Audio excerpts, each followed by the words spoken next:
एक ऐसा साम्राज्य जो रोम से भी बड़ा था। मतलब उसकी नींव किसी भव्य महल या सोने के सिंहासन पर नहीं, बल्कि कड़ाके की ठंड और भूख के बीच पड़ी थी। बिल्कुल। और सोचिए जरा, एक ऐसे बच्ची की कल्पना कीजिए जो अनाथ है। हाँ, जिसे उसके अपने ही कबीले ने मरने के लिए छोड़ दिया है। सही कहा। और जो एकदम बंजर बर्फ के बीच बस जिंदा रहने के लिए चूहों का शिकार कर रहा है। मतलब ये कोई आम इंसान की कहानी तो है ही नहीं, ये उस शख्स की कहानी है जिसने आगे चलकर पूरे यूरेशिया का नक्शा ही बदल कर रख दिया। हाँ, चंगेज खान है ना। बिल्कुल।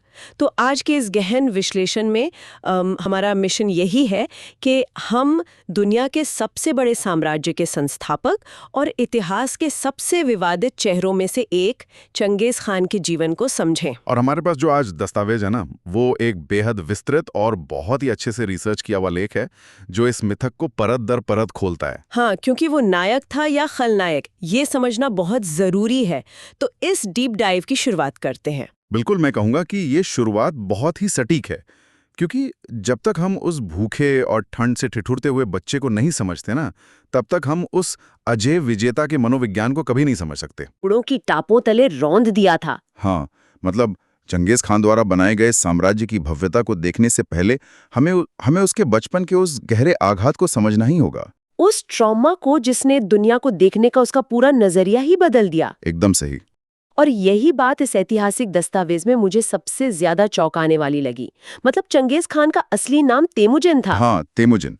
और कहा जाता है कि जब उसका जन्म हुआ, जो संभवतः 1162 के आसपास का समय था, तब उसकी मुट्ठी में खून का एक जमा हुआ थक्का था। ओह, एक ब्लड क्लॉट। हाँ, और मंगोलियाई लोक कथाओं में इसे ना एक बहुत बड़ा संकेत माना जाता था कि ये बच्चा एक महान योद्धा बनेगा। बिल्कुल। लेकिन जन्म के इस तथाकथित शुभ संकेत के एकदम उलट उसकी असल जिंदगी की शुरुआत किसी बुरे सपने जैसी ही थी। हाँ, क्योंकि उसके पिता यसुगेई एक कबीले के सरदार थे जिनकी ततारों ने धोखे से जहर देकर हत्या कर दी। और ये घटना अपने आप में बहुत ही त्रासद थी, लेकिन जो इसके बाद हुआ वो तो इंसानियत को झकझोर देने वाला था। पिता की मृत्यु के बाद उसके खुद के कबीले ने तेमुजिन और उसकी माँ और छोटे भाई बहनों को पूरी तरह से बेसहारा छोड़ दिया। और मंगोलिया के उस कठोर और निर्दयी वातावरण में, जहां सर्दियां सच में हड्डियों को गला देती हैं, वहां एक विधवा और उसके छोटे बच्चों को ऐसे छोड़ देने का सीधा मतलब था कि उन्हें मौत के घाट उतार देना। मतलब कबीले के नए नेताओं को लगा होगा कि ये बच्चे उनके संसाधनों पर बोझ है। हाँ, बिल्कुल। और इस एक धोखे ने ना तेमुजिन के मन में पुरानी कबीलाई व्यवस्था, खून के रिश्तों और समाज के प्रति हमेशा के लिए एक गहरा अविश्वास पैदा कर दिया। ये वे एक ऐसा क्षण था जिसने तेमुजिन के भीतर कुछ बहुत ही कठोर और निर्मम चीज को जन्म दिया। जीवित रहने का संघर्ष इतना भयंकर था कि अत्यधिक गरीबी और शिकार किए गए भोजन के बंटवारे को लेकर हुए एक विवाद में तेमुजिन ने अपने ही सौतेले भाई बेखतर की हत्या कर दी। अरे बाप रे! हाँ, ये कोई सामान्य अपराध नहीं था, ये बस अपना अस्तित्व बचाने की एक खौफनाक जद्दोजहद थी। और दिलचस्प बात यह है कि उस समय के आधिकारिक मंगोल इतिहास से इस घटना को मिटा दिया गया था। अच्छा, छुपा दिया गया था। हाँ, लेकिन secret history of the Mongols ऐसे दस्तावेजों में ये साफ-साफ दर्ज है। अगर मैं इसे आज के परिप्रेक्ष्य में देखूं, तो तेमुजिन की कहानी मुझे एक ऐसे बूटस्ट्रैप्ड टेक स्टार्टअप के फाउंडर की तरह लगती है जिसे शुरुआत में ही इन्वेस्टर्स और समाज ने सड़क पर ला फेंका हो। अरे, ये तो बहुत ही दिलचस्प एनालॉजी है ना? मतलब ऐसे में वो व्यक्ति कभी भी पुरानी व्यवस्थाओं पर भरोसा नहीं करेगा। वो सिर्फ कट्टर व्यक्तिगत वफादारी और एकदम मेरिट के आधार पर अपनी एक नई टीम खड़ी करेगा। ये तुलना इतिहास के इस पन्ने पर बिल्कुल सटीक बैठती है। तेमुजिन ने ये बहुत जल्दी सीख लिया था कि खून के रिश्ते या कबीलाई वफादारी एकदम खोखली होती है। हाँ, जब उसकी पत्नी बोर्ते का अपहरण हुआ, जो कि उस समय के मंगोल समाज में काफी आम बात थी, तो उसने उसे बचाने के लिए सिर्फ अपने परिवार पर निर्भर रहने के बजाय गठबंधन बनाए। उसने अपने बचपन के दोस्त जामुखा और अपने पिता के पुराने सहयोगी तोग्रुल के साथ मिलकर एक शक्तिशाली सेना बनाई और अपनी पत्नी को वापस लाया। लेकिन ये गठबंधन भी तो स्थायी नहीं रहा। नहीं, बिल्कुल नहीं। सत्ता के संघर्ष में इन्हीं दोस्तों के साथ उसका बेहद खूनी और खुला युद्ध हुआ। और इसी लंबे संघर्ष के दौरान इतिहास की एक ऐसी घटना घटी जिसने मंगोल साम्राज्य की वैचारिक नींव रखी। आप बालजूना की शपथ की बात कर रहे हैं ना? हाँ, जैसे हम बालजूना कॉवेनेंट कहते हैं। बालजूना की शपथ का किस्सा तो वाकई रोंगटे खड़े कर देने वाला है। मतलब एक युद्ध में जामुखा से बुरी तरह हारने के बाद तेमुजिन के पास बस मुट्ठी भर लोग बचे थे। हाँ, वे भागकर बालजूना नाम की एक झील या शायद नदी के किनारे पहुंचे। दस्तावेज बताते हैं कि वे इतने भूखे और प्यासे थे कि उन्होंने दलदल का मैला पानी पिया। और उसी मैले पानी को पीकर उन्होंने एक दूसरे के प्रति जीवन भर साथ निभाने की कसम खाई।